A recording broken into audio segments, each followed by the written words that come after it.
Hey guys, tonight we step into a quieter world, softly gilded, spice scented, and gently sun warmed.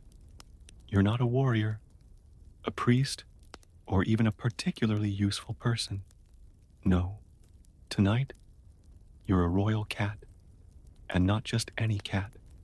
You, my friend, are the most important feline in the Achaemenid Empire. It's 500 BCE.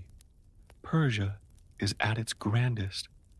Palaces stretch like dreams across manicured courtyards. Stone columns rise to the heavens, and gold gleams on doorways without even trying. But none of that matters right now, because you're curled up on a marble windowsill, somewhere in Susa, just waking up. So, before you get comfortable, take a moment to like the video and subscribe, but only if you genuinely enjoy what I do here. Also, let me know your local time and where you're listening from. I love seeing how far these sleepy stories travel. Now, dim the lights, maybe turn on a fan for that soft background hum, and let's ease into tonight's journey together.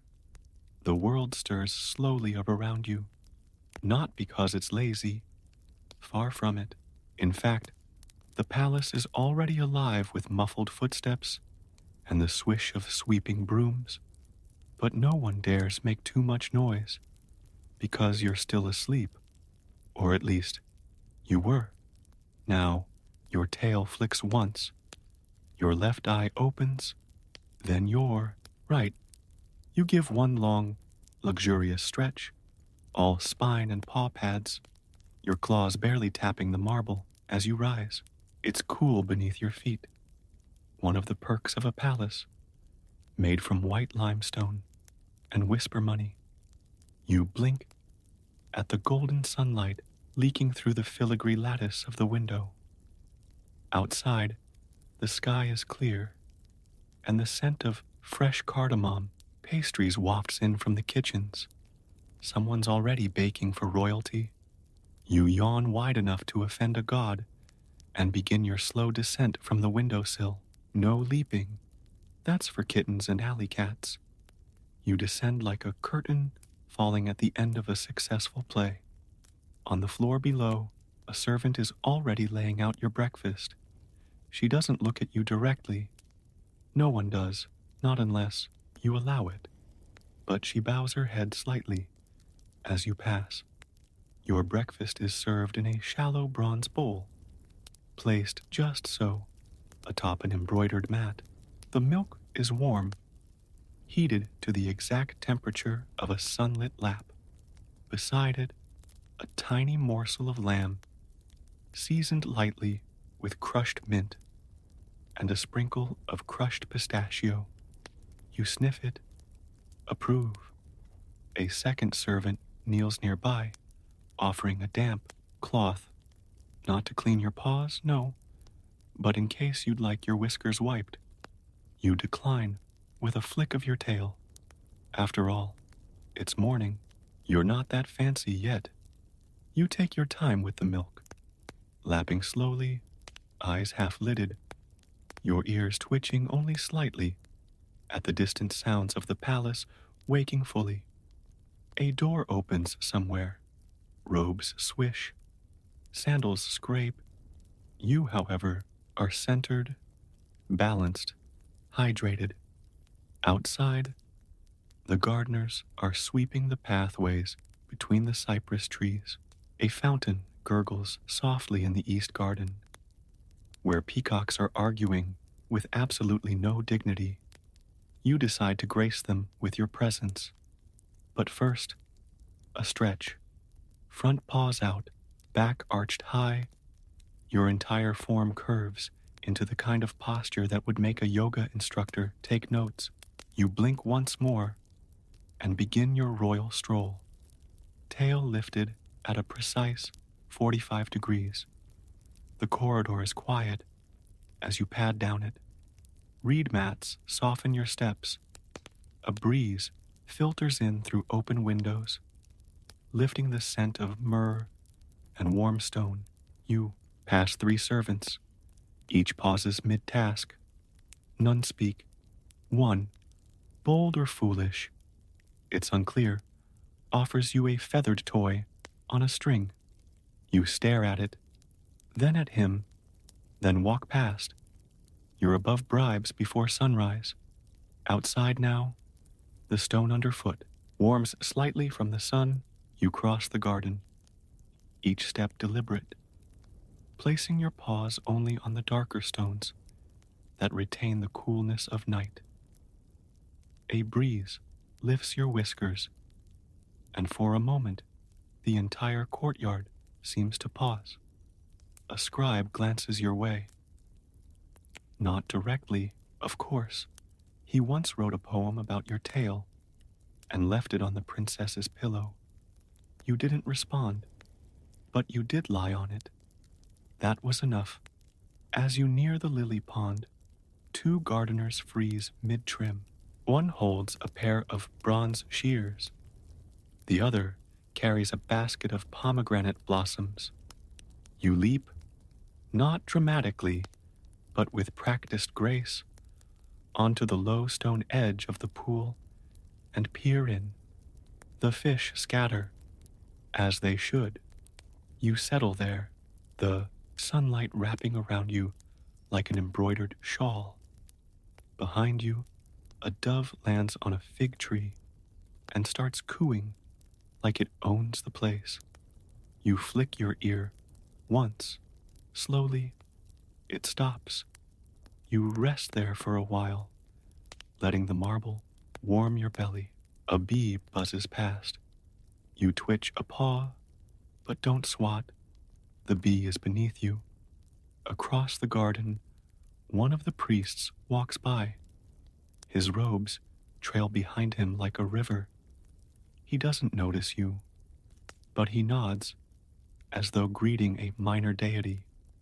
Some say cats in the Achaemenid courts were symbols of divine watchfulness. Others say you were just very good at pretending not to listen. Historians still argue whether the royal cats were trained for anything or if you were simply tolerated in exchange for purring near royalty and not knocking over ceremonial vases. You, of course, know the truth, and you're not telling, not until lunch. You linger by the lily pond, soaking in the sun like it's your right. And, let's be honest, it is. The pebbled edge of the water is just warm enough to toast your paws, but not enough to make you move.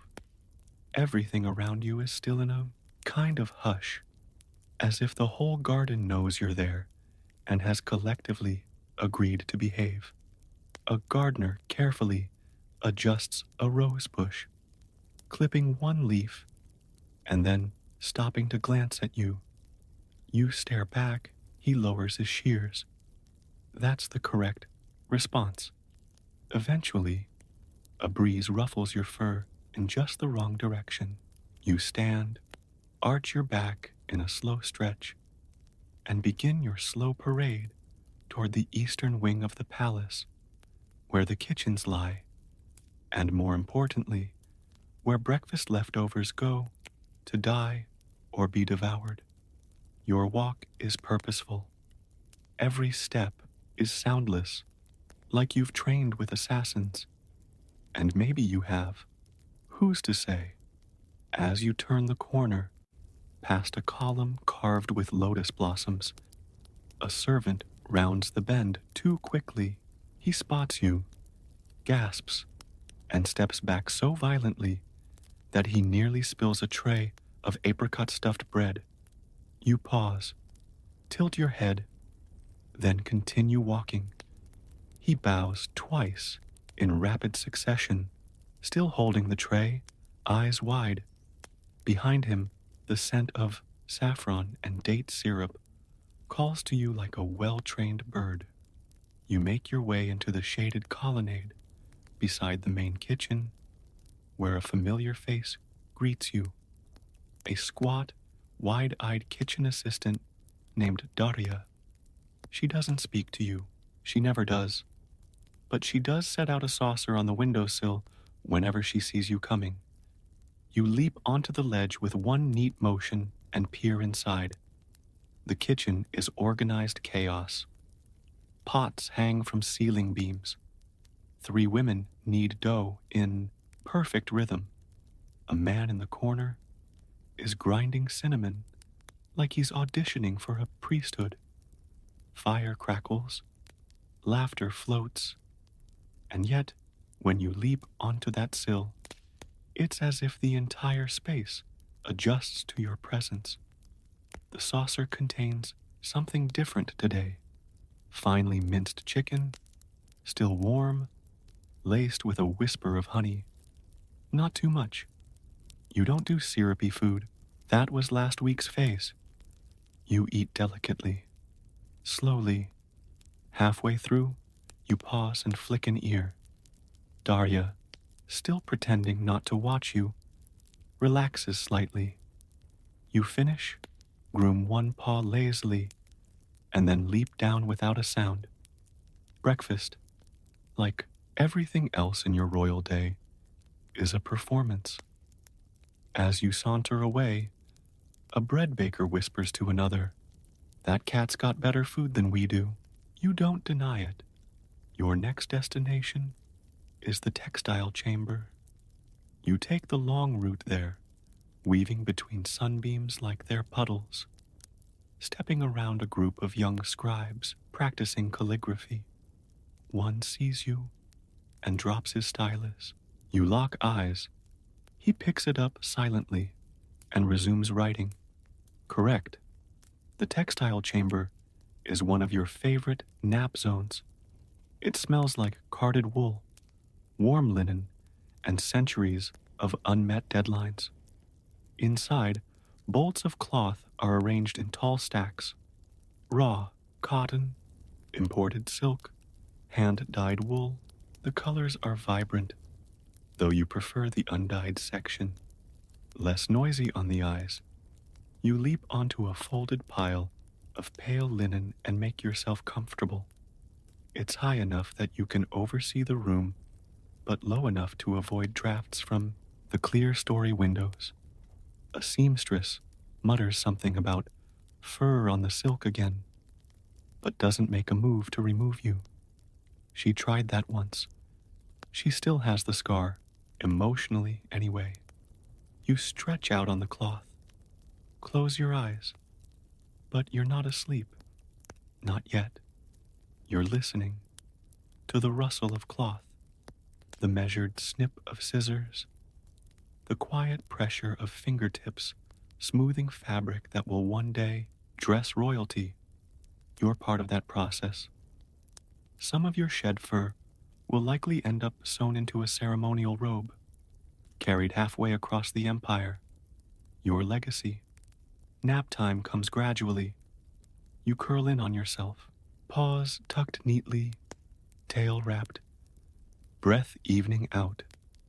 Someone walks past and whispers, "She's meditating." Let them think that. You drift off. The nap is short but satisfying. When you wake, the room has changed.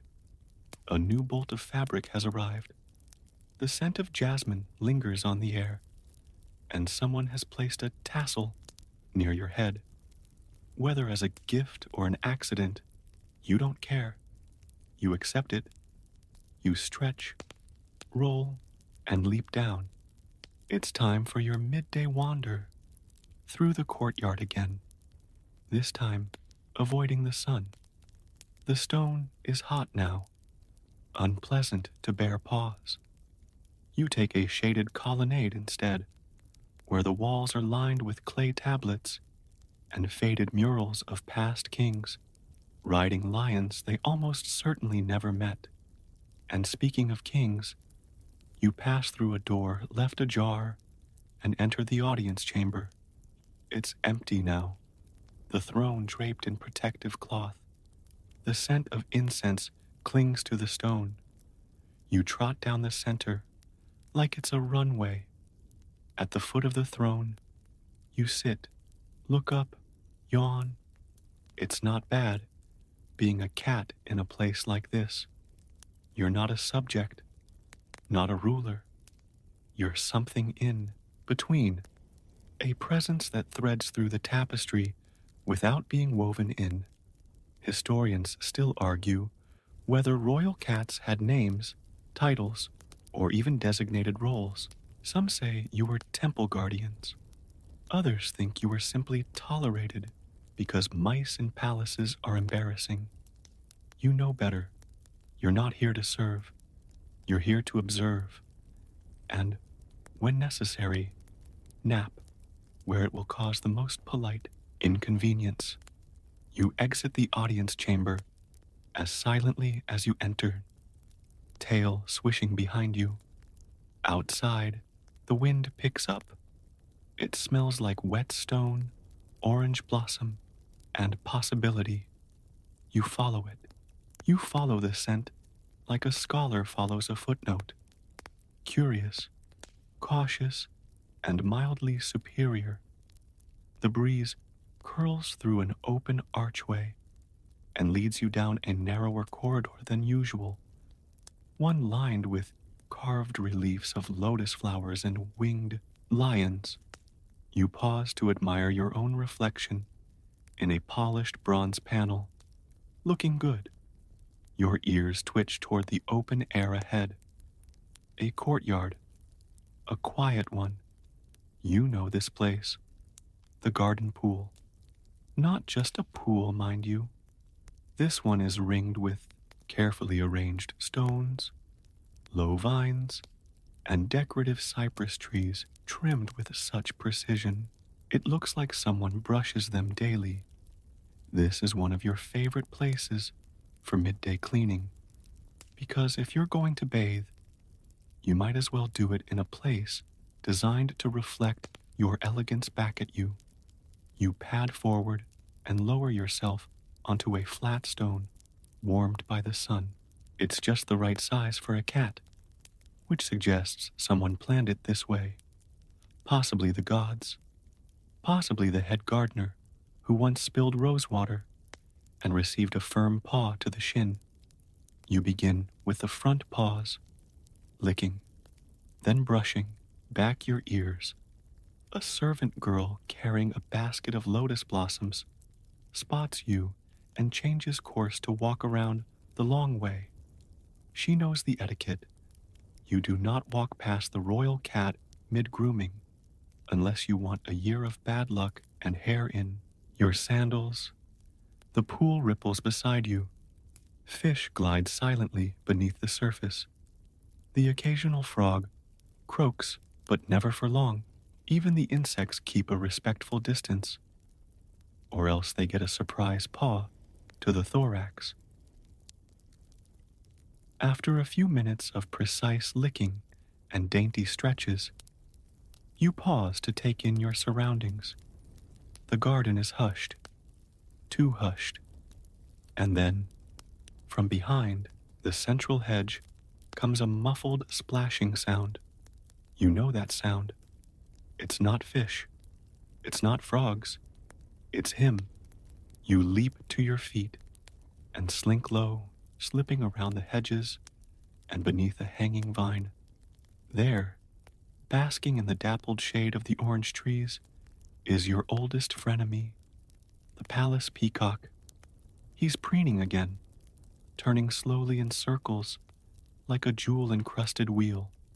His tail, feathers, half spread and shimmering. He knows you're watching.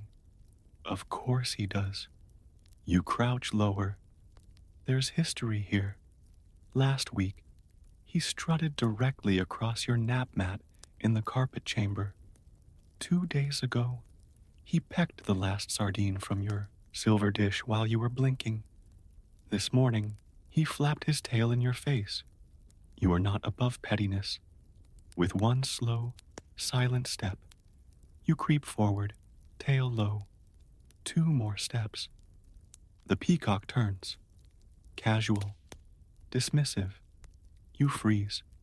He goes back to fluffing his ridiculous feathers.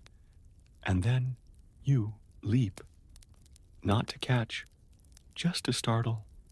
He squawks with aristocratic offense and flutters 2 feet in the air, feathers flailing, grace utterly lost. You land neatly, give him a very direct stare, and pad back toward your sun-warmed stone without breaking pace. A servant giggles behind a hedge. You allow it. You return to your stone, tail flicking with satisfaction, and resume cleaning as though nothing happened. You've made your point. After a few more minutes of sun and tongue, you shift your attention to the vines above you. Something small and fuzzy skitters across the edge of the trellis. A lizard? No, a monkey, a palace monkey, part of a gift from a visiting diplomat months ago. They were supposed to be housed in the menagerie near the outer wall, but several escaped within hours and now roam the palace freely, stealing figs and testing the limits of divine patience. This one pauses to scratch its ear and then tosses a grape at you.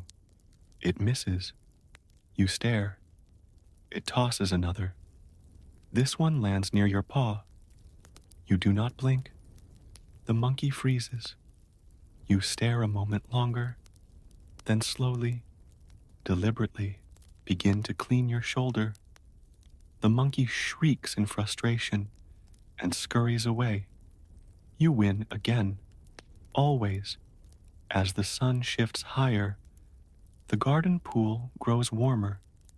You walk the edge once more, peering into the water. A frog eyes you nervously from a lily pad. You hiss at it, just once, for the poetry of it all. Then you leap onto a low ledge, winding your way back toward the stone corridor. There's more palace to patrol, more silence to oversee, more questionable diplomacy to enforce between the peacocks, monkeys, and your own regal schedule. As you exit the garden, a servant places a small bronze dish at the entrance. Inside, water, cool and clear, with 2 floating mint leaves. You sip, you approve, you continue. Next stop, the Hall of the Sunrobes, a large chamber used for airing out royal garments, and not coincidentally, for one of the softest sleeping surfaces in the empire. You enter. The room smells like sandalwood and starch. Long rows of robes hang from wooden racks. Gold thread glimmers along hems. A soft breeze wafts through the open shutters, rippling the fabric in a hypnotic rhythm. You leap onto a folded stack of ceremonial wraps and settle in, purring softly. Outside, the peacock mutters something rude. You're already asleep. You wake slowly, not because of any noise. This palace doesn't dare disturb you, but because the sun has shifted, and a stubborn beam now rests directly across your back, warm enough to make you stretch, not hot enough to make you move quickly. And anyway, this fabric beneath you, layered linen, stiff with gold threading, is too lusciously crinkly to leave in haste. You rise with a luxurious arch of your spine, one paw forward, then the other, a tail flick for balance. You balance on the edge of a folded ceremonial robe worn only by generals during New Year processions. It now bears 5 of your hairs and possibly a claw scuff. A fair trade. A servant enters the room and pauses mid-step. She carries a tray of incense sticks and perfumed oils meant for freshening the garments. She sees you. You see her. She steps backwards out of the room. Correct. Now properly stretched, you pad slowly between the robe racks, brushing your flank against a shimmering tunic, as if to claim it, which you do. Ownership by contact is a principle well understood in this empire. You reach the end of the room, where a low window opens out onto the inner courtyard. You leap up, tail waving, with an almost mathematical curve, and settle on the windowsill. Below, in the dappled light, you see your next destination, the temple. Not a grand one, not the kind used for public sacrifice or imperial rituals. This one is smaller, tucked into the curve of the eastern palace wall, a fire shrine for private prayers and contemplation, and for you, a midday patrol. You leap down from the window, landing soundlessly on a mosaic tile that once depicted a horse. It's now mostly cat-shaped scratches. You wander through a side corridor, past shuttered rooms filled with scrolls and ledgers. One scribe snoozes at his desk, stylus still in hand. You step delicately onto the corner of his parchment, just enough to add a tiny paw print next to whatever tax account he's drafting. A blessing. You make your way out into the courtyard. It's quieter here, more birdsong than footfall. The scent of roses mixes with the faint smell of ash and citrus oil. You reach the temple steps. They're wide and worn smooth by centuries of priestly sandals. You climb them slowly, one paw per step, tail upright like a sacred banner. At the entrance, two young priests are deep in conversation about ceremonial wick lengths. You interrupt by walking between them. They freeze. One stammers, she's gone in. The other whispers, do we follow? They don't. Inside, the air shifts. It's cooler here, dimmer, perfumed with frankincense and long-burning sandalwood. The fire is low but steady, flickering behind a protective grate, carved with scenes of ancient kings consulting the divine. You know this fire. You've napped beside it on stormy nights. You've watched it flicker when court announcements were made. You've occasionally batted at the grate when no one was looking. You settle into your usual spot on a low rug, red, thick, a little itchy. You curl into yourself. The fire's glow wrapping around your body like a second fur coat. A priest enters, sees you, and pauses.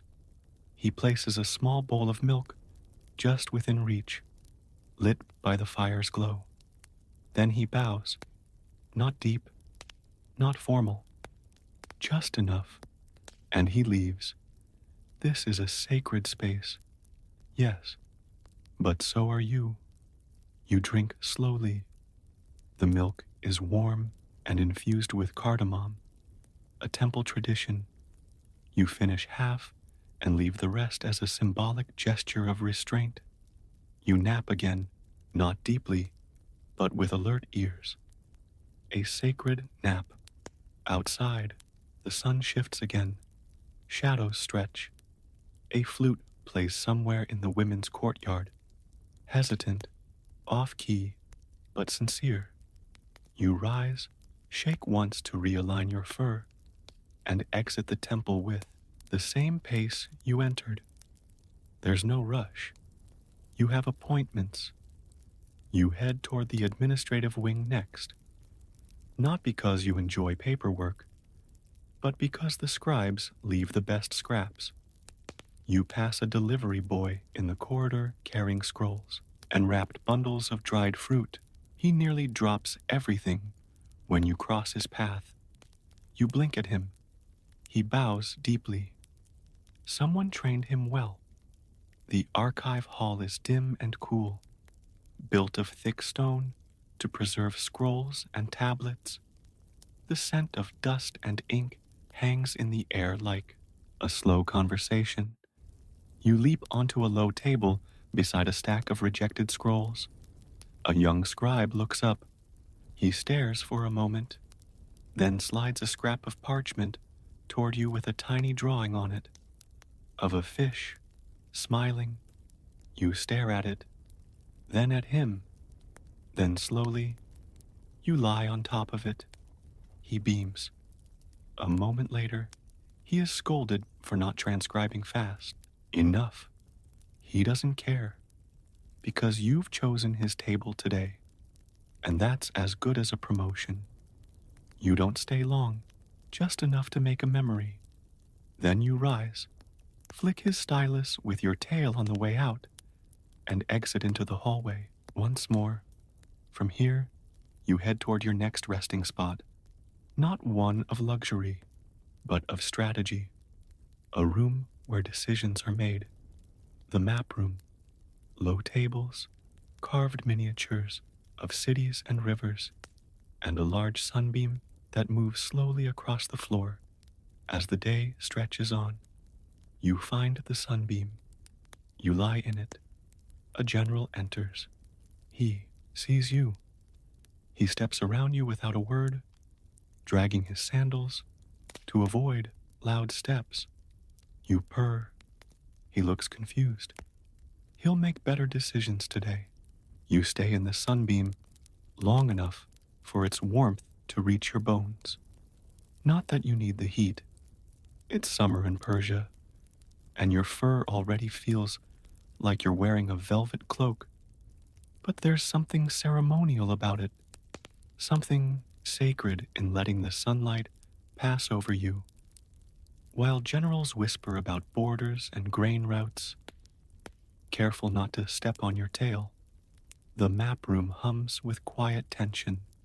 Not from you, of course. You are perfectly relaxed, stretched over what appears to be the province of Lydia. But from the humans, the generals, the scribes, the advisors, standing hunched over low tables, their fingers tracing miniature rivers carved from olive wood, debating whether the local satrap should receive 200 goats or 100 goats and a signed carpet. Their voices are kept to a hush because of you, because no one dares raise their voice in the presence of the royal cat. You roll slightly onto your back, just enough to show your belly.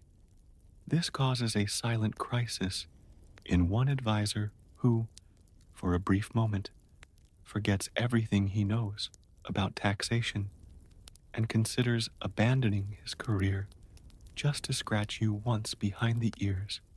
He doesn't, because he remembers the last man who tried. You stretch one paw out toward the table, just barely brushing the edge of a figurine shaped like a fortress. A general swallows audibly, then, carefully, ever so carefully, he slides the fortress 2 inches to the left. You purr. His hands tremble with relief. Historians still argue whether royal animals in ancient Persia had influence over decisions of state.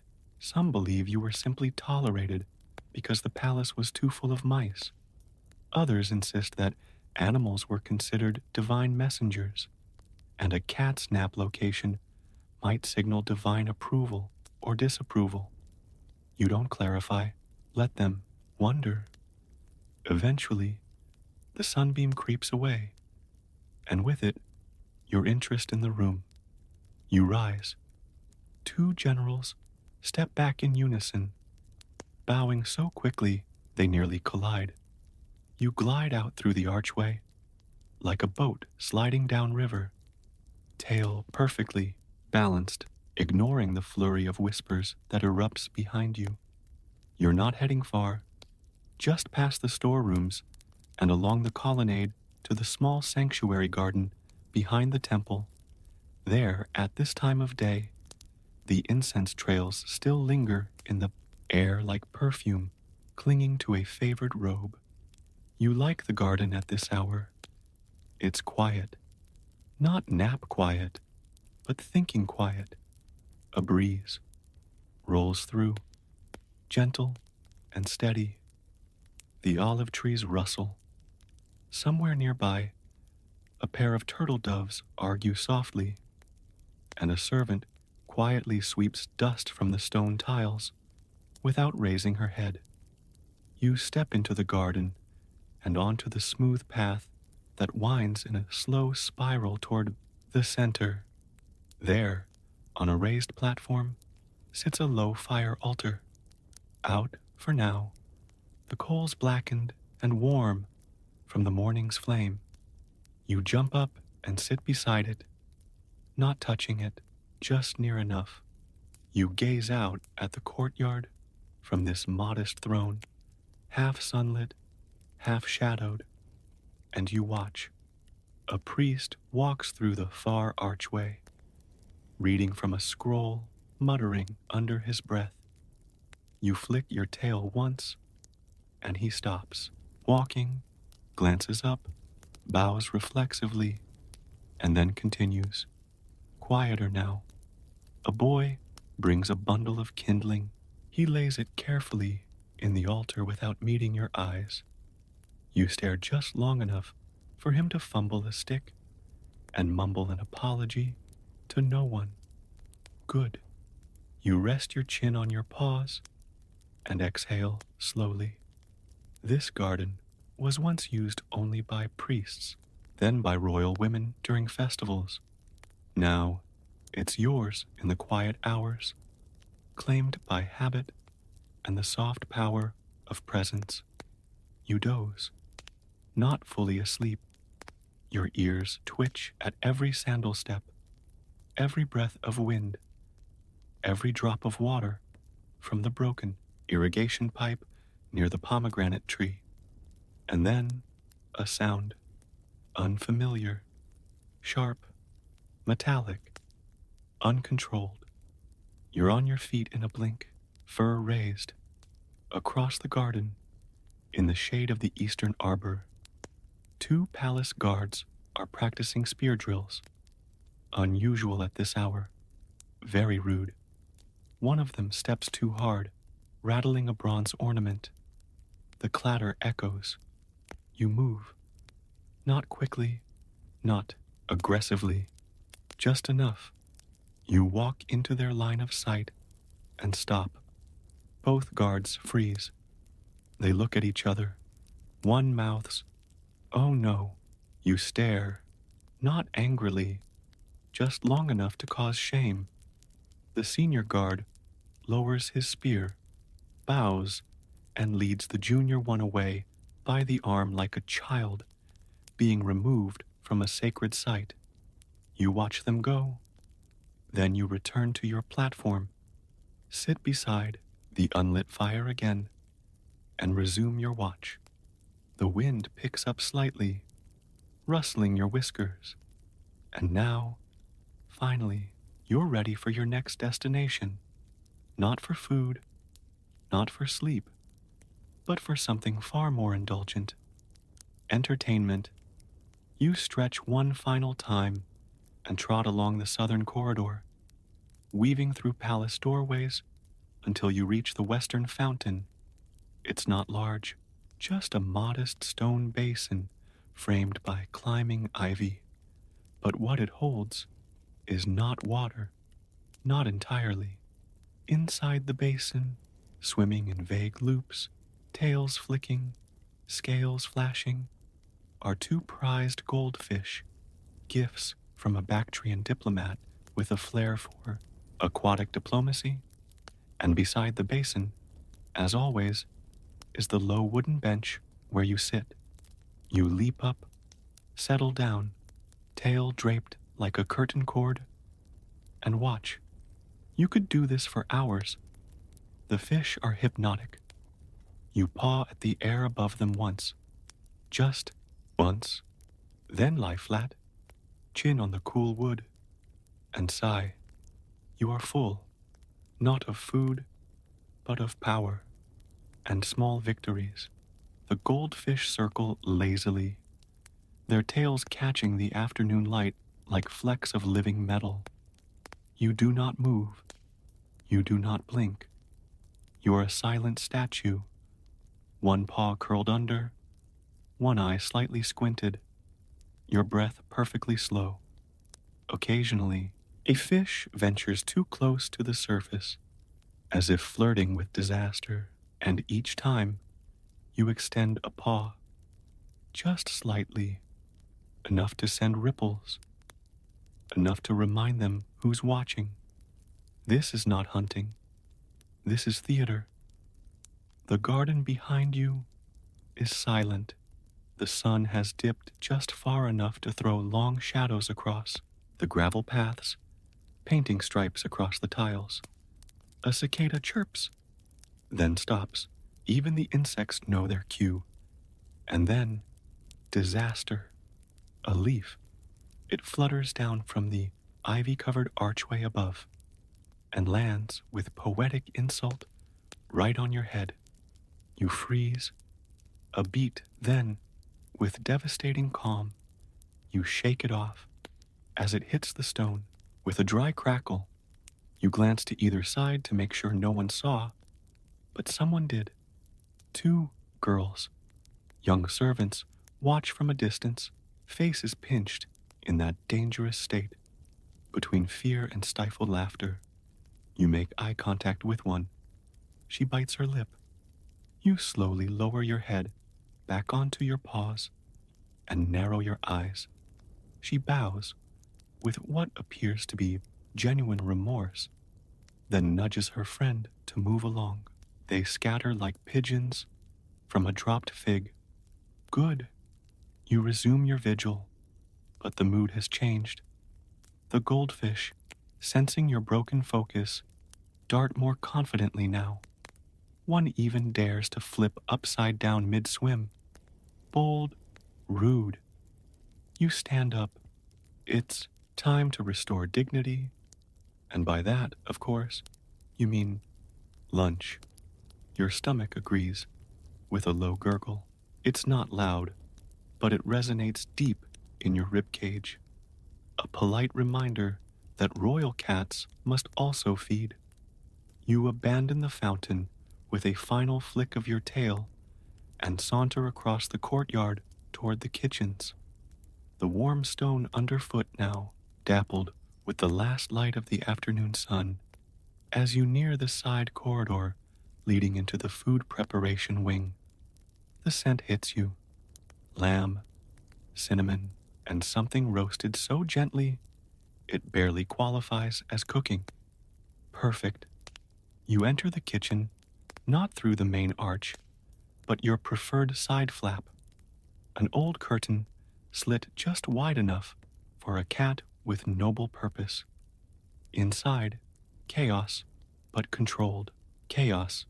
Cooks in layered aprons swirl like dancers around fire pits and steaming pots. Meat is carved. Dates are stuffed. Someone is furiously whispering about a broken skewer and the upcoming banquet. And in the middle of it all, Daria, your kitchen confidant. She sees you, doesn't flinch. Instead, she signals a discreet hand wave, just once, toward the rear prep table. You leap onto a stool, then onto a wide wooden slab where a small dish waits. Warm lamb trimmings, no fat, lightly dusted with ground coriander, a sliver of pomegranate on the side, purely decorative. A single word has been carved into the wooden tray with a dull knife. Yours. You dine without ceremony. Each bite is tender, the meat pulling apart like a well-told rumor. A nearby scullion eyes your plate with longing. He's holding a bruised onion. You look at him. He looks away. By the time you've licked the dish clean, the kitchen noise has faded into the comfortable din of professional humans, being too busy to notice they've been judged. You leap down and give Daria the highest honor in your repertoire, a tail brush across her shin. She glances down, startled, then smiles. You don't look back. Instead, you head toward the east wing, where a narrow breezeway leads to the residential quarters. You pass a courtyard where a noblewoman teaches her youngest child to walk. The toddler waddles unsteadily across the tiled path. You stop. Watch. The child sees you and squeals, holding out chubby arms. You walk over. Allow one soft head pat. Brief, merciful. The child beams. You move on. The hallway grows quiet here. Stone gives way to polished wood, and the air smells like almond oil and pressed linen. This is the women's quarter. Technically, off limits. Actually, open to you and the occasional confused goat. You slip through an unguarded door and into your favorite hidden corridor, where the floor is lined with old rugs and the silence is thick like velvet. You pad toward the second doorway on the left. Thin curtain blocks the entrance. You push it aside with your nose and enter. Inside, the princess's chamber, and she is there, sitting cross-legged on the floor beside a large open scroll, her hair braided, her face glowing in the amber light of a clay lantern. She sees you, smiles. You're late, she whispers. You meow softly. She pats the cushion beside her, and you leap up, settling in beside her hip. She scratches behind your ear exactly once, and then goes back to her scroll. The script is beautiful, cuneiform, meticulous. Ink still drying. She hums softly as she writes, and your purring syncs with the rhythm. For a long moment, nothing moves. The palace could burn, and you wouldn't notice. But then, faint footsteps, someone approaching. You rise, alert. The curtain lifts. A guard. He bows, deeply. I'm sorry, princess, he says. But the court astrologer requests your presence. He says it's urgent. She sighs. It's always urgent when he misreads a cloud. She closes her scroll, stands, and glances down at you. You coming? You blink slowly. She nods. Later then. She leaves. You stay. The cushion still holds her warmth. The room still smells like honey and ink. You curl into a tight circle. You nap. You sleep deeply this time. The kind of nap that folds time in half like a soft carpet. When you open your eyes again, the light in the room has shifted. Warmer, dimmer, like the sun itself is exhaling. Outside the window, the sky glows with that late afternoon softness that makes even the palace pigeons move more slowly. You rise, stretch, and leap down from the cushion with a gentle thump. The scent of dried ink lingers in the air, mingled with jasmine and the faintest trace of cinnamon oil. Someone, somewhere, is lighting lanterns. It's the hour between bustle and hush. You slip through the curtain and return to the long, rug-covered hallway. It's mostly empty now. A single maid rushes past, her arms full of linens. She sees you, then slows, deliberately stepping around you in a respectful arc. You pause at a nearby water dish, sip once, then twice. The coolness cuts through the warmth in your throat, like a quiet thought. Then you hear it, the muffled clang-clink of metal from across the courtyard. You recognize the sound immediately. The Tresviri Nocturni are out. Not that they call themselves that here. This isn't Rome. But you know the type. the palace enforcers, late-day guards, professional rule reminders, men with shiny boots and quiet authority. One of them, your least favorite, carries a bronze-tipped staff that clinks against the stone just a bit louder than necessary. You peer through the colonnade. There he is, young, annoyingly upright, eyes sharp, sandals spotless. You call him Stickman.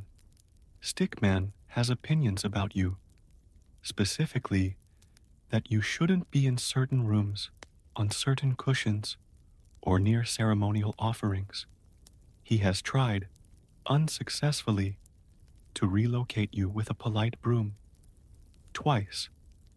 You watch him walk toward the small shrine entrance, flanked by 2 junior guards, both nervously glancing your way. They whisper. You twitch your tail once. They stop whispering.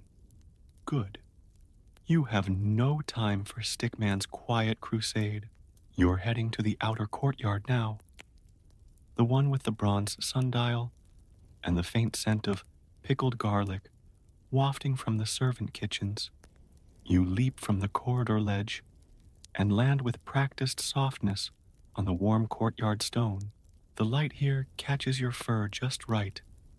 Bronze on bronze, cat on empire. A small boy, likely a scribe's apprentice, is kneeling nearby, practicing cuneiform in clay with a stylus twice the length of his forearm. He glances up, freezes, then offers you a small nod and shifts his writing tablet slightly to the left, just in case you decide to sit on it. You don't. Today, you have other priorities. Specifically, a snack. The scent of garlic and vinegar is strong now. You make your way toward the southern gate, where the outer kitchen's vents release puffs of steam and salted air like sighs from a tired teapot. Outside the kitchen, leaning against a column, is your friend. Not a servant, not a cook, not technically even allowed inside the palace grounds. But no one dares stop her. She's known simply as the bread girl. No one knows her real name. She appears twice a day, carrying a round basket of flatbread, spiced nuts, and the occasional smuggled fruit.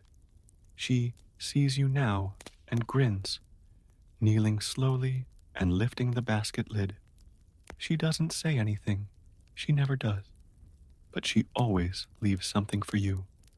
Today, a twist of bread, still warm, dusted with sumac and oil. You accept it with dignity, taking it gently from her palm. You chew slowly, thoughtfully, watching her unwrap her own meal, a rough wedge of sour bread and a handful of dried apricots. You sit beside her. She eats in silence. You purr softly, a sound that gets lost in the courtyard's gathering shadows. Stickman passes again. He sees the two of you. He says nothing. Progress. The bread girl finishes her food, nods once to you, and disappears through the side gate like a rumor. You lick your paw, brush it behind one ear, and decide it's time for your final patrol. Not of the entire palace, just the perimeter, the wall-top path that circles the inner courtyard, where only guards and birds typically walk.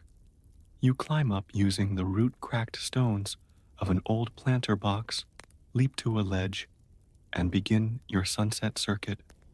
From here, the view is impressive. The courtyard below glows gold and rose, the windows catching the light like still water. Servants scurry, torches are being readied. Priests murmur beside the flame altars. The princess's laughter rings out from the balcony. And above all this, above them, you walk. Your paws move soundlessly across the sandstone. You pass a pigeon. It doesn't dare move. You pass a ceremonial urn. You sniff it once and continue. And then, rounding the final bend near the wall's southern end, you come face to face with a mild inconvenience. A fire bucket placed squarely in your path. Not dangerous, just annoying. And sitting beside it is a small bronze bowl with a sponge on a stick. Stickman's calling card. You stare at the sponge like it owes you money.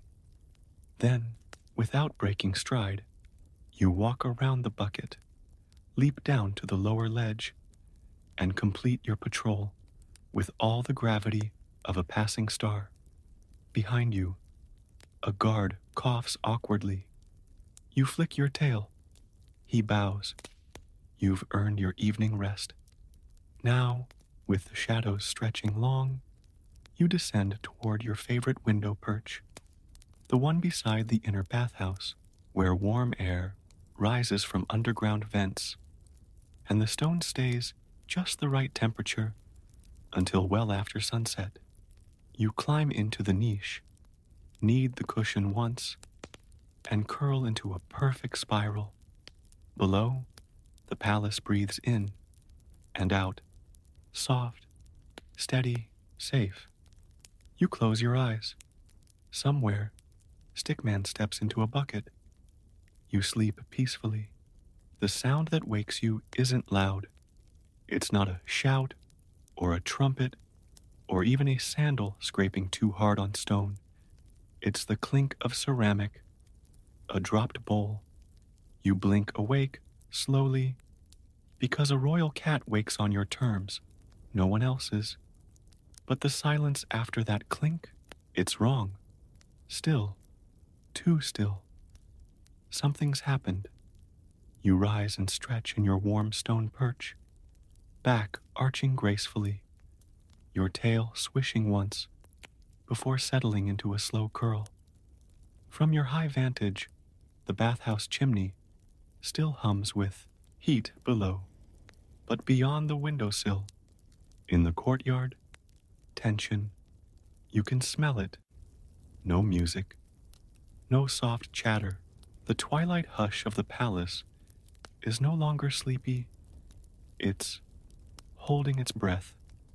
You leap down and land on a mosaic floor warmed by residual bathhouse steam.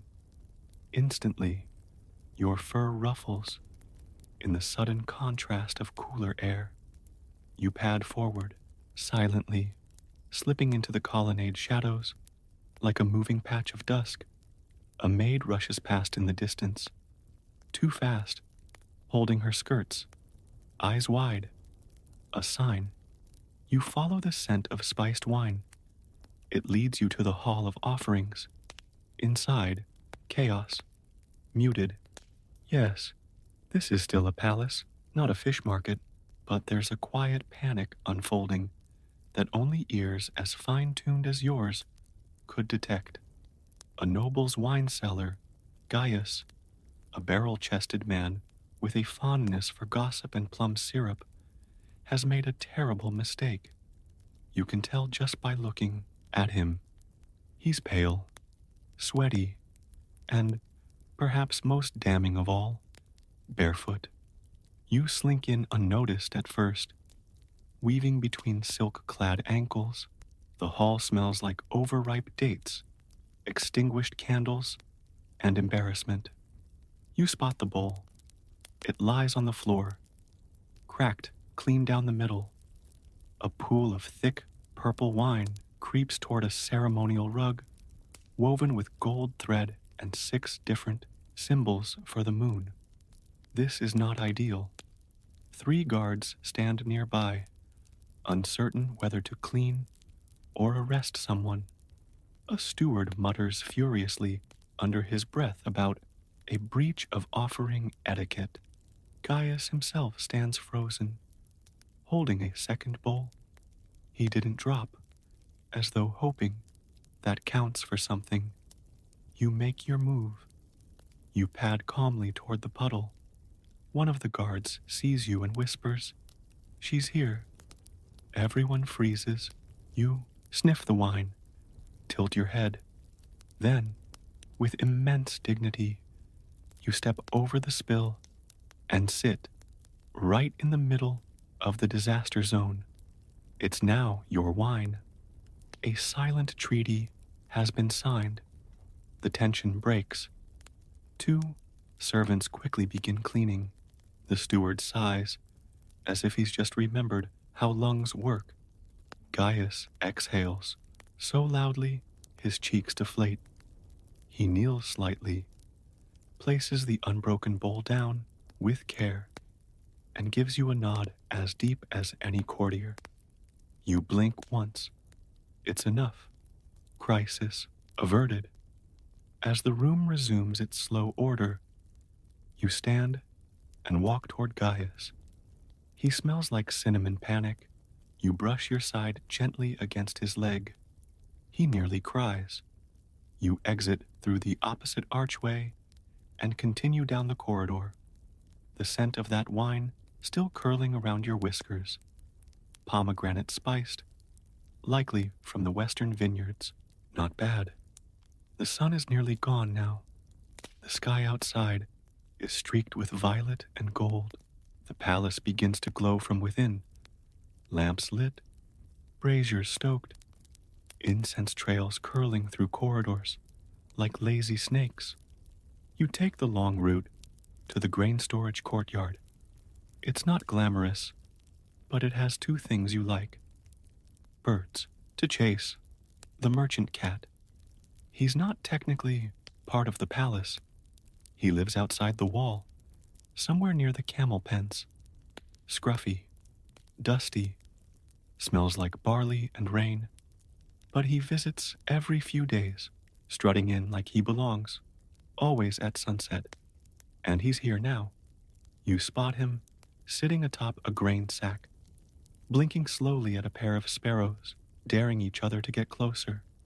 He doesn't move when he sees you, but he purrs. Low, quiet, lazy. You approach with studied indifference. He shifts just enough to make room. You sit. Neither of you speaks. There's no need. You watch the sparrows together. They chirp, flit, hesitate. He lifts one paw, not to strike, just to remind them who's in charge. You admire the technique. Eventually, he stands, stretches, and gives you one light headbutt before hopping down and disappearing into the shadows. No names, no promises, just respect.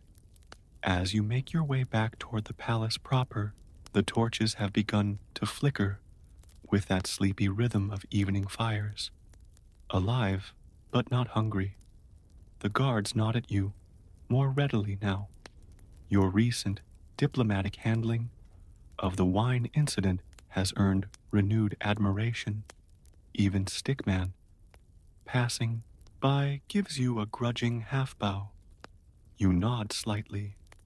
You are the guardian of quiet, the shadow that maintains order, the paw that rights spilled bowls. And now you want fish. You slip through the shadows, ears twitching as the music from the women's quarter begins.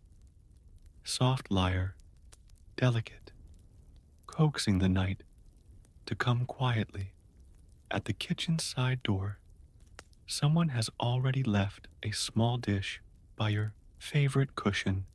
Inside it, a few morsels of grilled river fish, still warm, laid carefully on a fig leaf. You eat slowly, one bite at a time, listening. The palace breathes. The night unfolds. You finish your fish, settle on the cushion, and clean your whiskers with deliberate care. It's been a full day, and the moon hasn't even risen yet. Moonrise begins without a single trumpet. It starts as a shift in light, a softening of shadows, a silvering of window panes. You watch it unfold from your perch on the southern parapet, the highest you've climbed all day. The breeze is cooler. Here, it slides under your belly like a whisper and flutters the fur at your shoulders. Below, the palace glows with a calm that only wealth and fear can sustain. But you're not here for the view tonight. You're here for the runner. You've seen him before.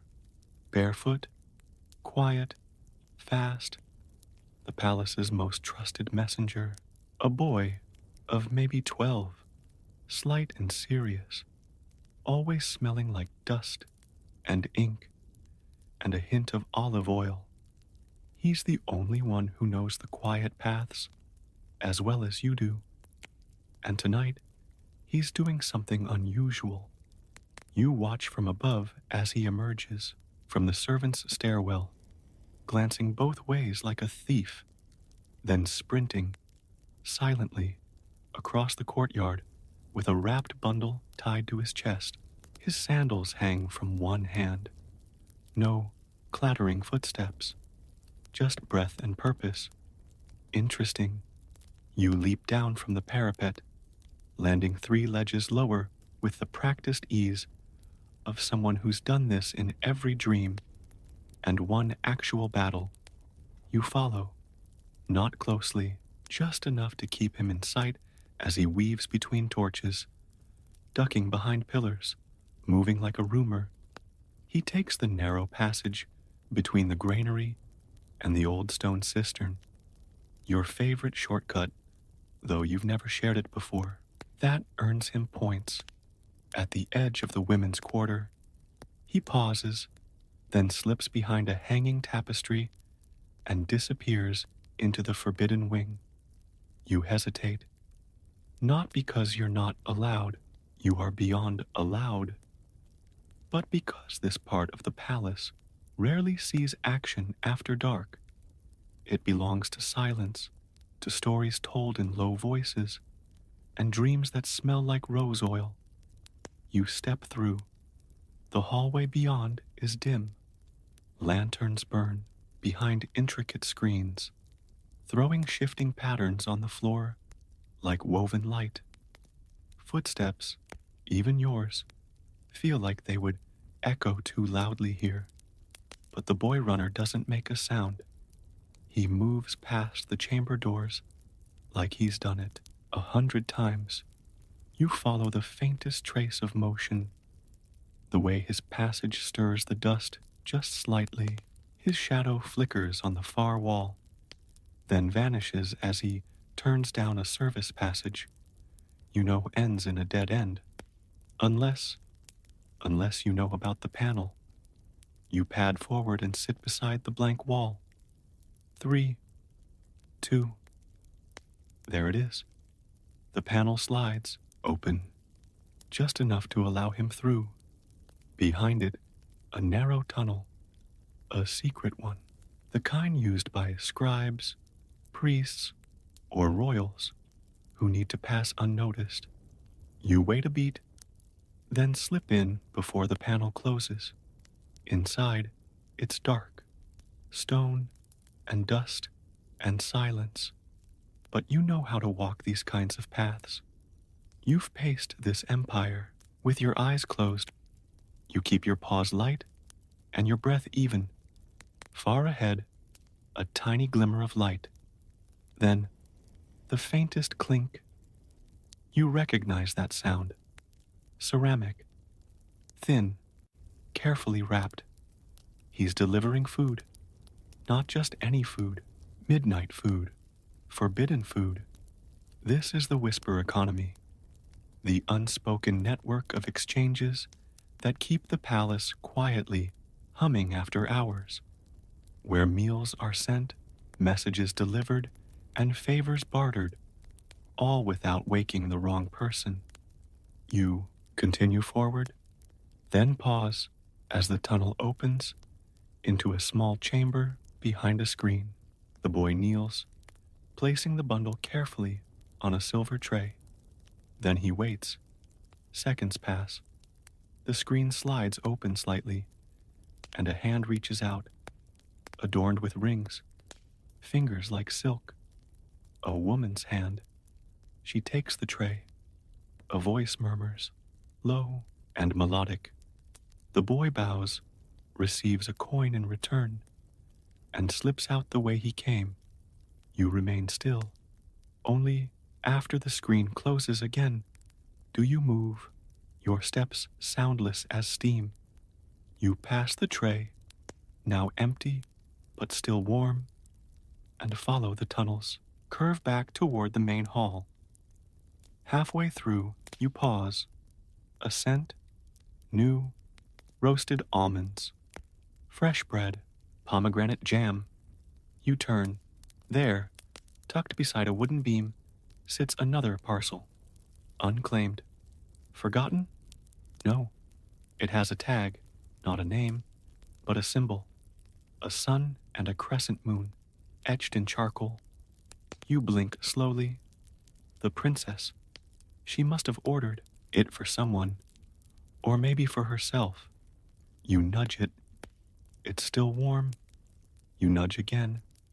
Then, balancing with all the concentration of a sacred statue walking a tightrope, you lift the edge of the cloth with your teeth and tug the parcel free. It slides across the floor with a gentle shk, like a secret telling itself. You pick it up delicately by the knot and trot back the way you came, tail high. You emerge from the tunnel beneath a row of spice jars and herbs. An old pantry once used by the palace herbalist. It's deserted now, the air filled with the sweet sting of dried coriander and myrrh. You place the parcel on a windowsill, then you sit beside it, guarding it, because whoever it's for, you've decided they still deserve it. Moments later, the runner returns, breathless, cheeks flushed. He spots the package, sees you. He freezes. You blink. He approaches slowly, reverently, and picks up the parcel. He bows, whispers, "Thank you," and vanishes. You don't follow this time. You've done your job. The whisper economy thrives because of silent brokers like you. And now you're hungry again. You take the long way back toward the royal kitchens, cutting through the empty courtyards where guards nod sleepily and the wind carries the faint sound of flutes. You don't need much, just one fig, maybe two, or something dipped in honey. You'll decide when you get there. The path beneath your paws is warm. The moon overhead watches like an old friend, and the palace breathes around you, grateful for your silence. You arrive at the kitchens just as the fire is settling into its second wind. There's a different crew here now. Night staff, quieter, slower, more tolerant of ghosts and cats. The head cook of the day has long since gone to bed, leaving behind an assistant with flour in her hair and sleeves rolled up past her elbows. She sings softly to herself while folding dough, something about rivers and lost earrings. She sees you enter. She doesn't stop singing, but she slides a small ceramic dish from behind the water jug and places it gently on the floor, never breaking her rhythm. Inside, slivers of date, a scrap of chicken skin crisped golden, and the corner of something nutty and sweet. Halva, maybe. You walk over, circle the dish, once, sniff. You look up at her. She meets your gaze. You blink, slowly. She smiles. You eat. The warmth of the halva sticks to the roof of your mouth. The dates are soft, their sweetness mellow and complex. You purr, low and steady, the sound winding around the kitchen like a charm. The assistant keeps singing. The fire cracks. In this moment, the entire world is reduced to sweetness, song, and shadow. You finish, groom one paw, and stretch long and low in the firelight. The kitchen is safe. It hums with the quiet confidence of a space that has fed kings and scullions with equal devotion. You walk the length of the hearth, inspecting pots left to simmer, bread left to cool, and a basket of coriander heads strung up to dry. A mouse scurries along the far wall. You watch it. It stops. It knows. You stare for just long enough to send the message. Not tonight. The mouse retreats. Balance is maintained. You step out into the courtyard once more, licking the last of the halva from your whiskers.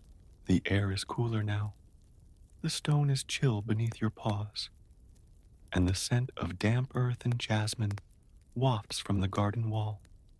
You feel the pull of your next destination, the astronomy tower, not because you care about stars, though you do enjoy watching them blink, but because of the warmth that lingers in its highest chamber, and the scrolls and the soft, baffled murmurs of the astronomers who are far too distracted by the moon to shoo you from their cushions. You reach the tower base and slip through the narrow door. The stairs spiral up and up, worn smooth by generations of scholars and stargazers. You climb slowly, taking your time. The higher you go, the quieter it gets. By the third turn, the only sound is the rustle of your tail against the wall. At the top, the room is round and warm. A low brazier glows in one corner, and the domed ceiling has a small, open eye of sky. Star maps and wax tablets lie scattered across the cushions. 3 astronomers hunch over a chart, arguing softly about the location of Venus. You pad past them. They part without question. You jump onto the cushion nearest the brazier and curl up, your back against a rolled chart of the winter constellations. You sleep, not deeply, but steadily. You dream of rivers shaped like serpents and stars that blink like fireflies. You wake briefly when one of the astronomers whispers your name. Or maybe it's not your name. Maybe it's a word that means cat in an older tongue, one no longer spoken except by wind and scholars with too much time on their hands. You open one eye. They're pointing at a bright dot on the horizon. One of them says, "She arrived when Mars appeared. You saw it." Another nods. "Perhaps it's an omen." The third shrugs. "Or she's cold and likes this cushion." You blink, exactly once, and go back to sleep. When you wake again, the room is empty, the brazier low. The stars have shifted. The open eye of the sky now shows a slice of pale moon. You rise slowly, paws stretching forward, fur rippling in the moonlight. You descend the stairs without hurry. The palace is almost entirely asleep. Almost. You smell ink, fresh ink. It pulls you like a whisper. You follow it through the courtyard, past the silent flame altar. Beneath the archway with the fig tree carved into the lintel, a single lamp burns in the scribe's hall. And inside, your old friend, the princess. She's back at her scrolls. Her hair is loose now, her feet tucked beneath her, her ink-stained fingers working with gentle precision. You leap onto the low ledge beside her. She smiles, but doesn't speak. She offers no cushion. You wouldn't take it if she did. You sit beside her scroll, careful not to smear the ink. She sighs softly. Still awake? You purr in response. She goes back to writing. The air smells like figs, ink, and the kind of tiredness that feels like peace.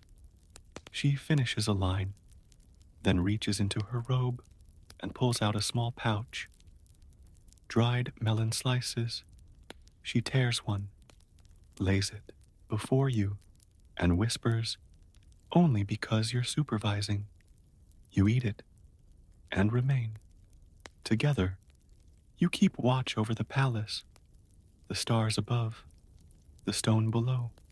Two creatures built for quiet things. The dried melon is sticky and sweet, with a chew that pulls your jaw in a slow, thoughtful rhythm. You take your time with it, savoring every bite, as if it's a dessert meant for gods. The princess, meanwhile, writes steadily, stopping only to warm her ink or adjust the lamp wick with the precision of someone who's rewritten this part of the scroll 5 times. You lie beside her like punctuation. She finishes a page and exhales deeply. Then, without looking at you, she whispers, "You always come when I need to stay awake." You blink. Once. She smiles faintly and keeps writing. The scribe's hall is colder now, with the hour inching toward what the palace calls pre-dawn, though it still feels like night. No bells ring at this time. No voices call out.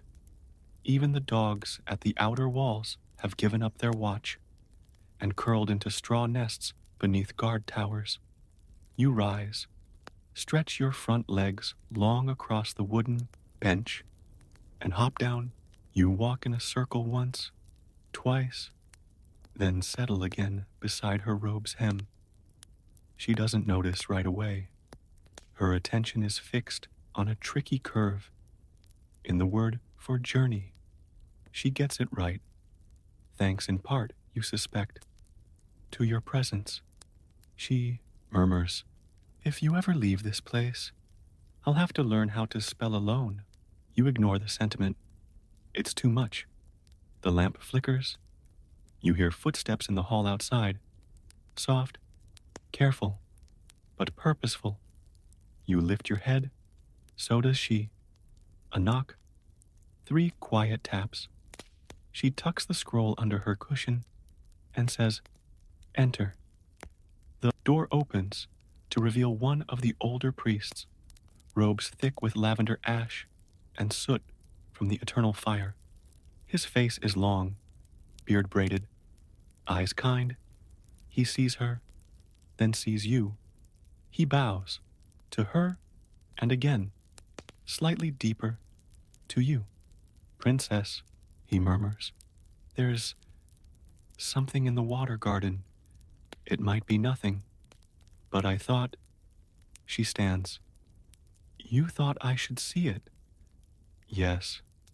You stretch, then follow. The water garden is nearly at the palace's edge, a long courtyard with low pools shaped like crescents and stars, fed by an ancient aqueduct that hums like breath during the day. This is a place of musicians, lazy diplomats, children who try not to fall in. But now, it is utterly still. You walk behind the priest and beside the princess. No one speaks. When you enter the garden, the scent is different. The jasmine is sharper. The water carries a chill that feels foreign. The moon reflects in the pools, but something disturbs the surface. You step forward. There, in the largest crescent pool, floats an offering bowl. Odd. Offerings are usually placed on the carved shelf, not in the water. The princess kneels beside it. Inside the bowl, Figs. 3. Perfectly ripe, carefully arranged. She reaches in and lifts the bowl gently from the water. It's heavy, weighted with a silver coin underneath. You sniff the air. No fear, no malice, but something deliberate. The priest mutters, "No one has used the water shrine in months." The princess turns the coin in her palm. It's not from this city, not even from this kingdom. You both recognize the symbol. A lion holding a sheaf of barley. Distant, foreign, west of the salt mountains. You hop onto the rim of the pool and curl your tail neatly over your paws. Someone is sending messages, or maybe invitations. The princess rises. She doesn't speak to the priest, only says, "Bring it to the archive." Quietly, he nods and leaves. She turns to you. "Well?" You blink. Exactly once. She sighs. "That's what I thought." Together, you walk back toward the archive chambers. The air is changing again, thinning, lifting, as if morning is winding its way through the alleys and over the rooftops like a stray cat returning to bed. You pass the outer flame altar. It flickers, even though no wind moves. You stop. So does she. Together, you watch the flame. For a moment, nothing happens. Then, a small gust, just enough to push the fire to one side. Then another. The flame wavers, splits, doubles, then settles again. The princess's eyes widen. She whispers, "A sign." You do not reply. Signs are human things. You're just cold. You continue on, back into the warmth of stone and sandalwood. You pass the bathhouse. You pass the room with the moon robes.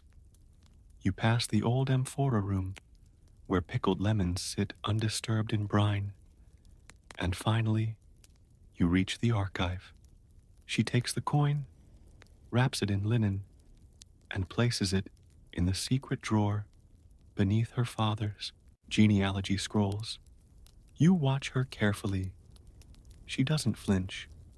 Then she sets a kettle over the brazier, lights a stick of rosemary incense, and sits beside you on the cool floor. She whispers, "What do you think they want?" You turn in a slow circle, flatten your belly against the stone, and sigh. You think they want figs. You think they want diplomacy. You think they want what everyone wants at this hour: a cushion, a secret, and someone to keep it. She chuckles, then leans against the wall and closes her eyes. The incense curls above her like a thought made visible. You fall asleep again, this time curled against her knee, and the sounds of pre-dawn begin their soft overture. A broom on stone, the click of the rooster cage, the cough of a sleepy guard, and the hum of water returning to the pools. The dried melon is sticky and sweet, with a chew that pulls your jaw in slow, thoughtful rhythm. You take your time with it, savoring every bite as if it's a dessert meant for gods. The princess, meanwhile, writes steadily, stopping only to warm her ink or adjust the lamp wick with the precision of someone who's rewritten this part of the scroll 5 times. You lie beside her like punctuation. She finishes a page and exhales deeply. Then, without looking at you, she whispers, "You always come when I need to stay awake." You blink. Once. She smiles faintly and keeps writing. The scribe's hall is colder now, with the hour inching toward what the palace calls pre-dawn, though it still feels like night. No bells ring at this time, No voices call out. Even the dogs at the outer walls have given up their watch and curled into straw nests beneath guard towers. You rise, stretch your front legs long across the wooden bench and hop down. You walk in a circle once, twice, then settle again beside her robe's hem. She doesn't notice right away. Her attention is fixed on a tricky curve in the word for journey. She gets it right, thanks in part, you suspect, to your presence. She murmurs, "If you ever leave this place, I'll have to learn how to spell alone." You ignore the sentiment. It's too much. The lamp flickers. You hear footsteps in the hall outside. Soft, careful, but purposeful. You lift your head. So does she. A knock. 3 quiet taps. She tucks the scroll under her cushion and says, "Enter." The door opens to reveal one of the older priests, robes thick with lavender ash and soot from the eternal fire. His face is long, beard braided, eyes kind. He sees her, then sees you. He bows, to her, and again, slightly deeper, to you. "Princess," he murmurs, "there's something in the water garden. It might be nothing, but I thought..." She stands. "You thought I should see it." "Yes." You stretch, then follow. The water garden is nearly at the palace's edge. A long courtyard with low pools shaped like crescents and stars, fed by an ancient aqueduct that hums like breath during the day. This is a place of musicians, lazy diplomats, children who try not to fall in. But now, it is utterly still. You walk behind the priest and beside the princess. No one speaks. When you enter the garden, the scent is different. The jasmine is sharper. The water carries a chill that feels foreign. The moon reflects in the pools. But something disturbs the surface. You step forward. There, in the largest crescent pool, floats an offering bowl. Odd. Offerings are usually placed on the carved shelf, not in the water. The princess kneels beside it. Inside the bowl, figs. 3, perfectly ripe, carefully arranged. She reaches in and lifts the bowl gently from the water. It's heavy, weighted with a silver coin underneath. You sniff the air. No fear, no malice, but something deliberate. The priest mutters, "No one has used the water shrine in months." The princess turns the coin in her palm. "It's not from this city, not even from this kingdom." You both recognize the symbol, a lion holding a sheaf of barley, distant, foreign, west of the salt mountains. You hop onto the rim of the pool and curl your tail neatly over your paws. Someone is sending messages, or maybe invitations. The princess rises. She doesn't speak to the priest, only says, "Bring it to the archive." Quietly, he nods and leaves. She turns to you. "Well?" You blink. Exactly once. She sighs. "That's what I thought." Together, you walk back toward the archive chambers. The air is changing again, thinning, lifting, as if morning is winding its way through the alleys and over the rooftops like a stray cat returning to bed. You pass the outer flame altar. It flickers, even though no wind moves. You stop. So does she. Together, you watch the flame. For a moment, nothing happens. Then, a small gust, just enough to push the fire to one side. Then another. The flame wavers, splits, doubles, then settles again. The princess's eyes widen. She whispers, "A sign." You do not reply. Signs are human things. You're just cold. You continue on, back into the warmth of stone and sandalwood. You pass the bathhouse. You pass the room with the moon robes. You pass the old amphora room, where pickled lemons sit undisturbed in brine. And finally, you reach the archive. She takes the coin, wraps it in linen, and places it in the secret drawer beneath her father's genealogy scrolls. You watch her carefully. She doesn't flinch.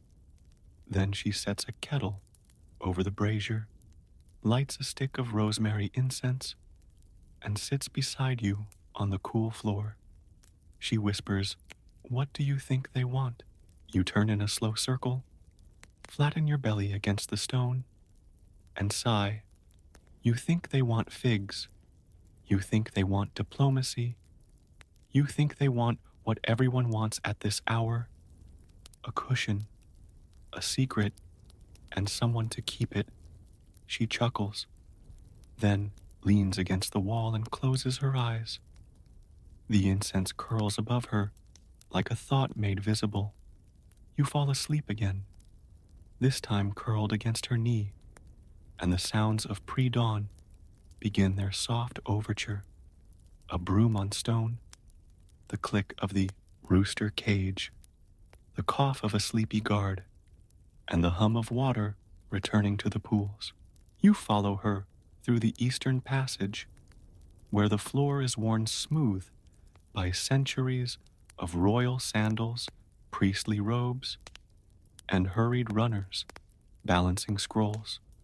Morning light slants through narrow windows, catching in motes of dust and making it look like the entire corridor has been painted in gold powder. You've walked this way many times, but not like this. This time, she walks with intention, not drifting between scrolls and shaded courtyards, but with the quiet urgency of someone who knows the land's breath has stuttered. The river's breach is serious. You pad behind her, pause silent, tail flicking just once, when a guard moves too slowly to clear your path. He stumbles sideways, whispers an apology, and bows to both of you, though your acknowledgement is more important. The engineer's quarter is at the palace's outermost edge, nestled into a compound of sandstone and ash. It smells like iron, ink, and damp wood. You pass a doorway where three men argue about brick angles, a narrow chute where a pulley system creaks like an old song, and a low wall etched with calculations so complex they've bled onto the stones like tattoos. Inside the main chamber, the engineers, 4 of them today, dressed in layers of linen sashed with soot, look up as the princess enters. Then they see you. They all bow. You leap onto a wide bench and curl your tail around your paws. She doesn't waste time. What's the risk to the inner wall? 1 engineer clears his throat. Minimal. If we reroute before the sun passes overhead. The breach is narrow, likely where the farmers cleared too much brush from the outer canal bed. Could it reach the spice cellars? Another engineer winces. Not unless there's a second breach. But we'll need... He pauses. We'll need her approval. He nods toward you. There's a beat of silence. Then the princess smiles, just slightly. She's already here. Everyone exhales like they've been holding their breath for hours. You blink. Then you leap gracefully from the bench and land on a schematic spread across a low table, a map of the palace aqueducts, drawn in charcoal and marked with dried pomegranate juice for scale. You walk once around the breach site, carefully stepping over the ink lines, and sits squarely on the proposed reroute channel. The head engineer bows deeper. Very good. That confirms it. They scramble into motion. The princess watches them for a moment, then says, "I'll send word to the grain keepers to seal their stores, just in case," and she walks out, robes whispering behind her. You follow again, but more slowly now. You've made your point. And besides, something catches your nose in the wind. A trace of juniper smoke and almond oil. The bread girl. She's nearby. You slip away from the engineers and make your way to the courtyard between the scribe's garden and the herb apothecary. The fig tree here is old, older than the empire, if you believe the stories, and in its shade stands a girl in faded robes, her basket tucked under one arm, her fingers dusted with flour. She sees you, smiles, kneels, reaches into the basket and pulls out a tiny pastry, no bigger than your paw, folded with layers of butter and honey and something green and crushed. You accept it without ceremony. You chew slowly, staring at her as she pretends not to be honored. She reaches out a tentative hand to scratch behind your ears. You allow it for 3 seconds. Then you move away, dignity intact. She laughs just once, soft as the wind in barley.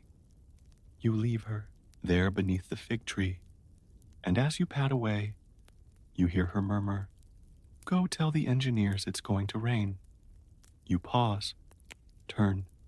She shrugs. "The birds told me," and indeed, you hear them now, high above, clustered near the palace rafters, chittering in low bursts.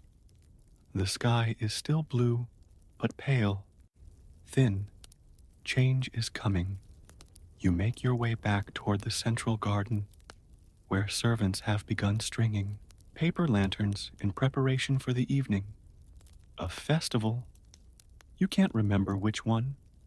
Possibly the one with the painted masks and sesame sweets. Possibly not. The princess stands near the flame altar again. She sees you. Did you approve the new canal? You give a soft meow. She nods. Excellent. She kneels beside you, her voice low. There's a man coming from the west. I think he sent the coin, or at least, he wants me to believe he did. You brush your tail against her arm, then sit. She takes it as encouragement or warning. You both watch the wind shift the flame for a moment, and then, distant but clear, a shout from the outer walls, followed by a horn blast. Not alarm. Arrival. A visitor. The princess stands. She doesn't run. She simply adjusts her robe and walks with slow precision toward the palace gates. You don't follow this time. You return to the balcony above the courtyard. You leap onto the edge and lie flat, tail curled, head on paws. Below, the gates open, and in steps a rider, dusty robe, gold pin on the shoulder, a lion holding a sheaf of barley, the coin, the symbol, the dream. He doesn't look up at you, but somehow, you know he knows you're there. He speaks to the steward, hands over a letter. The princess descends the stairs and approaches him calmly. You cannot hear the words, but you feel them. Something begins, or perhaps continues. A moment folds into another as neatly as a paw under your chest. You rise, stretch, and walk away from the edge. You've seen enough. Now, it's time to nap, preferably somewhere with late sun, soft grass, and the sound of sandals on distant stone. You choose the garden behind the southern colonnade, not the large public one where the diplomats preen and the children drop fruit they weren't supposed to take. No, this is the other garden, the quiet one, the one with low hedges shaped like spirals, and a fountain that always drips just a little slower than seems natural. It was once reserved for royal tutors. Now, no one really claims it, except you and a certain old tortoise. You find him halfway through his usual patrol, ambling beneath the shade of a fig tree, like the world owes him an apology. You nod once. He blinks at you slowly, then continues toward the edge of the herb bed, as though you don't exist. That's fine. You both understand the terms. You curl up beside the fountain. The stone is warm from the morning sun, and water laps gently from the marble basin into a mossy trough. The rhythm is so slow, so precise, it might have been engineered by monks who believed in dripping as a kind of prayer. You stretch once, then let your body relax completely, melting into the stone like an ink stain. Around you, the garden sways gently. Olive trees whisper above. A bee bumps lazily against a flower, misses, tries again. Somewhere in the distance, you hear the faint pluck of a stringed instrument, probably the princess or one of her cousins, practicing on the rooftop again. You yawn, a full, whisker-curling yawn, and then footsteps, soft, familiar. The bread girl. She doesn't call your name. She never does. But the sound of her sandals on gravel is distinct. You open one eye and watch her approach with a small clay dish balanced in one hand. She sits cross-legged a few paces away, places the dish on the grass, and leans back on her hands. Inside the dish, a few shards of crisped lentil cake and a slice of cold peach, slightly bruised. Perfect. You rise, pad over, and eat in silence, while she hums a tune you don't recognize. When you finish, you don't leave right away. You sit beside her, tail brushing her ankle. She doesn't move. Not yet. Then she says softly, "You know, they think you're a goddess." You blink once. She smiles. Or a spy. Or both. You glance toward the herb bed, where the tortoise has now completely overturned a patch of mint. Very suspicious. She stretches her legs, adjusts her scarf, and stands with a small grunt. "Thanks for the company," she says. You meow. Very softly, she walks away without looking back. The moment she's gone, you lie down in the spot she warmed and curl into the scent she left behind. Clay, flour, and a trace of rosemary. You nap. When you wake again, it's nearly midday. The heat has settled over the palace like a thick velvet blanket. Even the pigeons are quiet. You return to the main courtyard, where the shadows have shifted into long stripes. Beneath the date palms, servants move slowly, as if the heat weighs down their limbs. One fans herself with a bundle of reeds. Another walks with a jug of rosewater, balanced perfectly on her head. You pass through like a breeze, noticed and unobstructed. At the eastern gate, you pause. There's a new scent here. Not foreign, just unfamiliar. A mixture of sandalwood, myrrh, and something faintly bitter.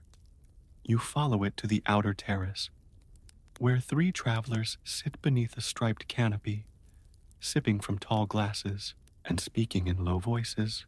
Their robes are dust-streaked, their eyes ringed with fatigue. One of them sees you and nudges the others. They all fall silent.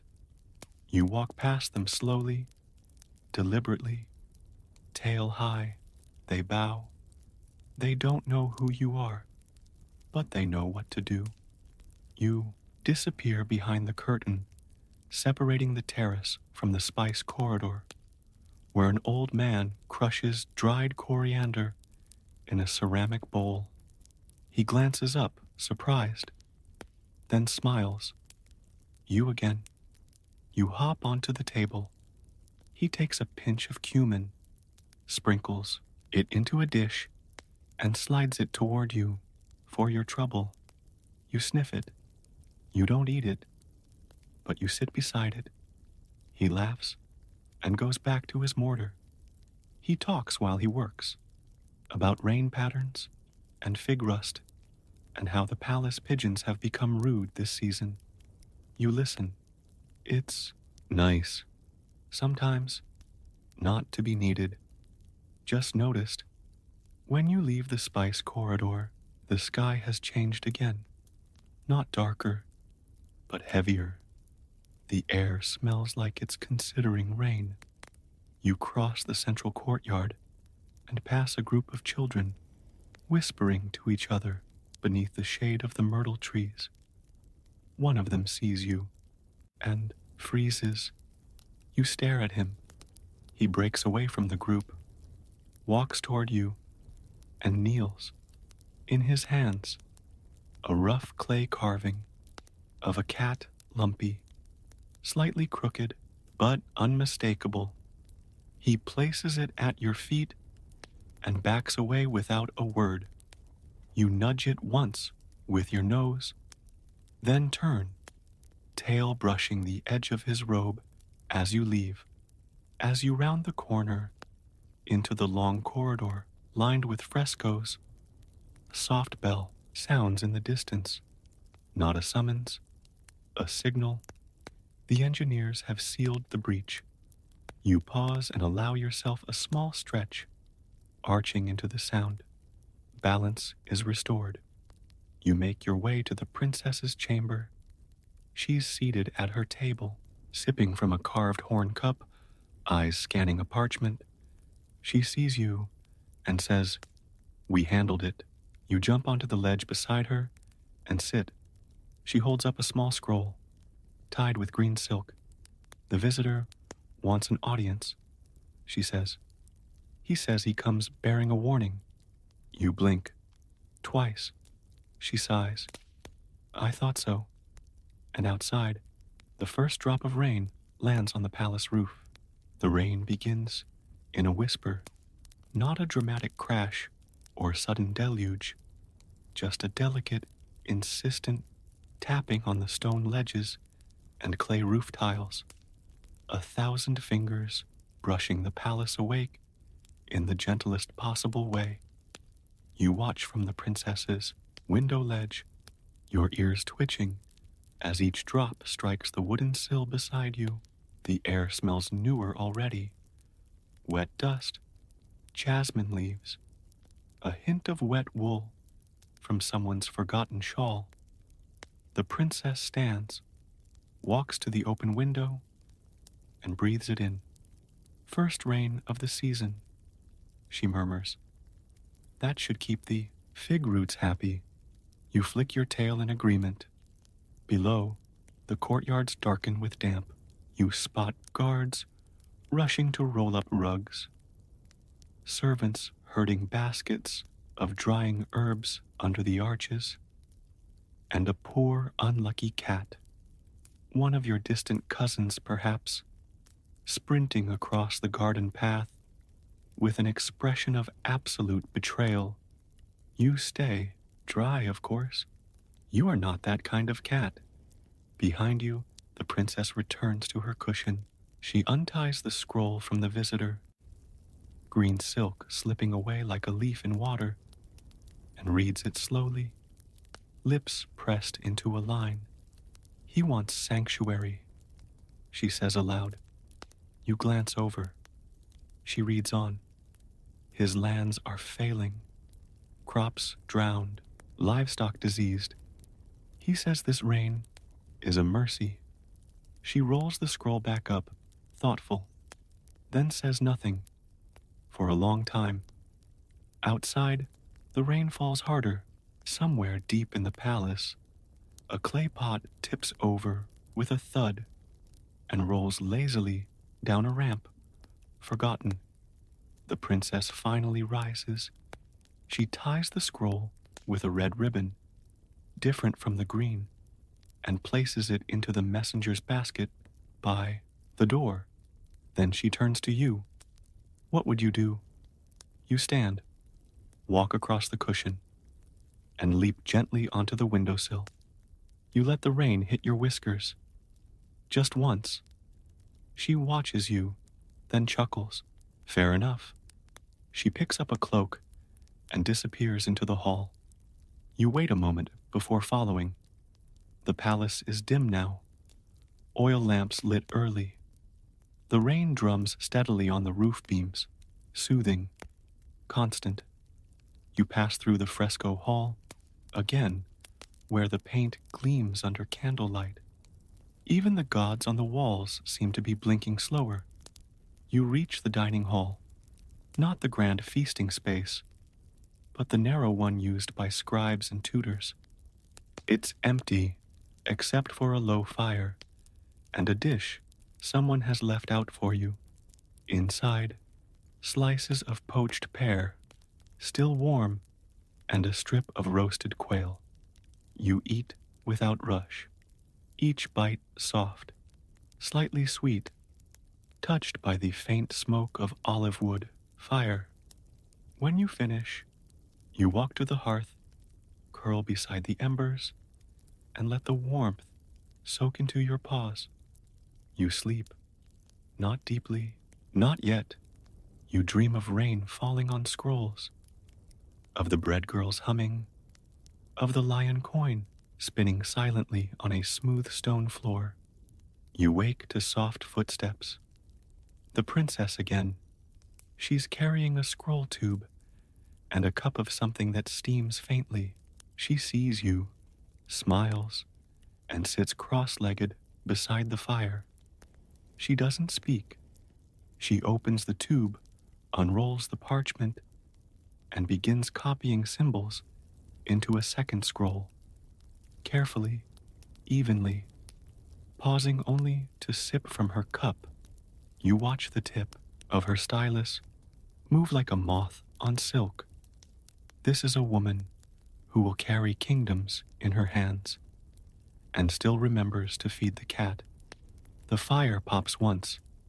She jumps slightly. You don't. You stare into the flames, where the wood shifts like sleeping limbs under a blanket. The rain has slowed now. It's become a hush again. The sound of the world settling back into its shape. She finishes her scroll, places it gently aside, and lies down on her side, one arm tucked under her head. You rise, walk across the mat, and settle just beside her shoulder. She sighs, not from tiredness, from peace. Outside, the clouds thin, a sliver of moon peeks through, and the stars return, tentatively, like guests knocking on the door after a long journey. The palace sleeps. You do too, but in that cat way, half awake, half dreaming, fully aware of the beating heart of an empire beneath your paws. And when you dream again, it's not of scrolls or birds or rain. It's of a quiet palace, a warm cushion, a dish of fish by a soft fire, and the knowledge that you are always where you are meant to be. Word count 1098. Wind down. No, let your breath slow. The rain has passed. The fire has dimmed, and the palace is folded into silence once again. Outside the stone walls, the river hums to itself, calm and contained. The fig trees drip gently into the soil.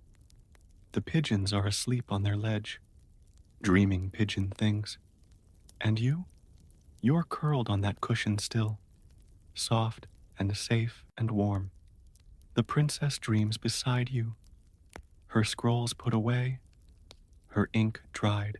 The stars outside blink slowly, patient, steady, and soft.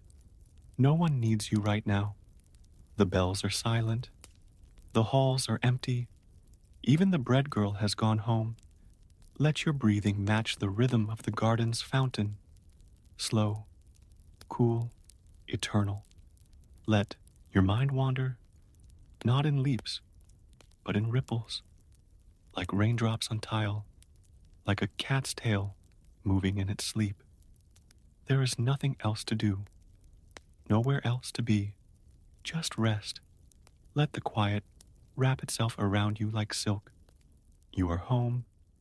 You are safe. You are still.